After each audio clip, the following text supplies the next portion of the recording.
Now, as a professor, I've looked at thousands of dissertations and I've noticed some major mistakes that you're just not being made aware of. So in this video, I'm going to show you the 6 biggest mistakes I'm consistently seeing in these dissertations, and towards the end, I'll tell you the number 1 thing that students don't realise impacts their marks. So let's begin where it can initially go wrong, and that's right here in the idea generation stage, which is just so important because if you get this wrong at the start and how it's generated and proposed, it can be difficult to recover and then produce a good dissertation. Now, the first and the biggest mistake that I see the most is that ideas aren't really taken from the field of studies. So what happens is the student starts with a random idea and then you attempt to try and connect it to literature, and that's just so hard to do. But because the idea isn't born out of or originally situated within academic research, it's then going to be really difficult to place it within the necessary supportive literature and enable you to justify it and make the research relevant. Now, here's what you have to do to stop this. Instead, opt for reverse engineering. Start with a group of studies in an area with varying research questions on a theme and think how you can replicate them, imitate them, but with your own slight twist that changes it in some way. Then your dissertation will be sculpted and supported by all these similar studies, and you won't be going wrong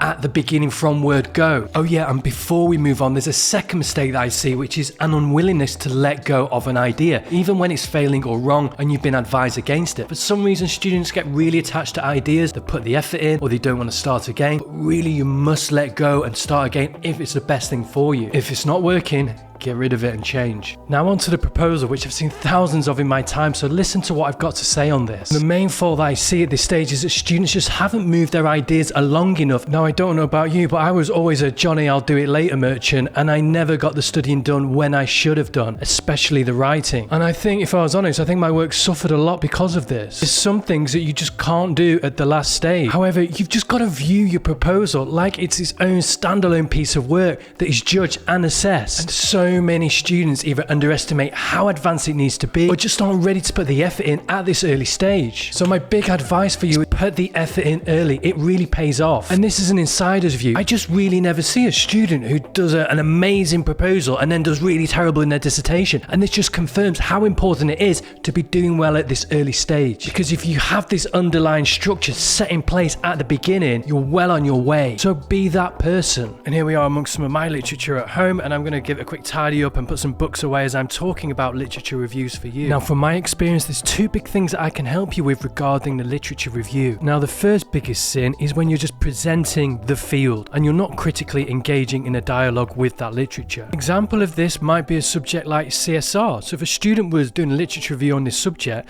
they might just start presenting the key theories of CSR within that field, but they might not actually be related to the actual dissertation itself. You might not be using those theories, so why go through it and just present them? Is that a red or a pink? I think we'll go pink. So my key advice is just present and discuss literature that is particular and supporting and justifying your actual research. You know, don't just review theories in a detached way. Just draw that connection to your research all the time. This happens most when I see first drafts and students are still coming to terms with the literature. You know, you might as well try and save yourself some time and be critical from the starting pistol from the beginning. And not being critical enough is the second thing that I really want to flag up regarding literature reviews, because this is the key to getting a good mark. And I've got a video on how to do critical analysis if you want to have a look at that at some point. This is about more than just presenting ideas. You are demonstrating an academic skill of discussing, evaluating, positioning, extending, synthesizing. You know, in this way, you're carving out active relationships between your work and studies that have gone before. All a literature review is something to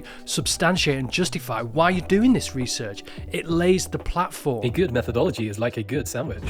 Now, what makes a sandwich stand out? Often it's those added bits, the extra layers, the secret sauce, which just make it taste that bit yummier. So my advice for your methodology is to sprinkle on that little something extra, which will make the difference to the marker. And like, there's regular sandwiches, like just basic ham, and we all know what they taste like. It takes no skill, no knowledge, no ability. There's standard methods for doing all of these things, for doing interviews, for collecting data, for doing questionnaires. But you can always jazz them up and make the marker think, hello, what's going on here? This looks like a bit of extra work's gone into it. Make it more robust, make it more contemporary, make it more innovative perhaps. And the method section is your place where you can show off all these choice cuts and designs. You can see that people have just put more effort into it. It immediately signals to us that there's just more to inspect and see. To show the marker that you've done something more, and it makes it count, and ultimately it just makes something taste yummier. And as an experienced supervisor, I also want to emphasize the overall management of yourself and the organization of the dissertation. This is really important. My experience shows me that when dissertations failed, often it's not people's ability that is lacking, but just their overall personal management. Got some major mooing going on in the background. Hello, hello. I think we'd agree with a cow. A key part in doing well is just looking after yourself, protecting your sanity, getting out there in the sunshine, which is why I've come out here, to get away from the office, because we get so immersed in our research that we just forget the world outside. So to do well, it's also about how you feel, right? That you've got the energy to perform, to actually put the hours in of studying. How are you going to get up in the morning and go to the library for the 10th time in a row? Only through having the right mental attitude that you're going to be able to do it and therefore succeed in your dissertation. They agree with me. So here's the number one thing that students either just forget or they don't realize, and it can have a major impact on the overall dissertation grade. And this is that they just aren't familiar enough with how dissertations are actually marked, and they're not following the marking criteria. Dissertation isn't just judged as an overall piece of work. Markers use quite a strict allocation of marks in the criteria that they are using. And this breaks down the dissertation into smaller component parts. You have to remember that dissertations always have a second marker who will approach the dissertation completely blind, and all that they will have to go off is a strict criteria, and they'll be looking for these things, and your dissertation will be judged against them. You know, I've had experiences as a second marker countless times where I've approached a student's dissertation and I'm really upset and disappointed because things will just be missing and I won't be able to award the marks for it. They might have done a crazily good literature review, but they've just been no attempt at the aims and objectives, and therefore they've just lost easy marks. So make sure as a student that you are hitting all these different criteria. Find out what the university or your department is expecting you to demonstrate in each of these criteria for the level of mark that you're aiming to get. Now, what will link all of these categories of the dissertation and what all markers will be looking for is a high level of evaluation and criticality throughout. And I've got videos here which go into great detail about how to be critical in your assignments. Whoa, steady on, that's a bit close.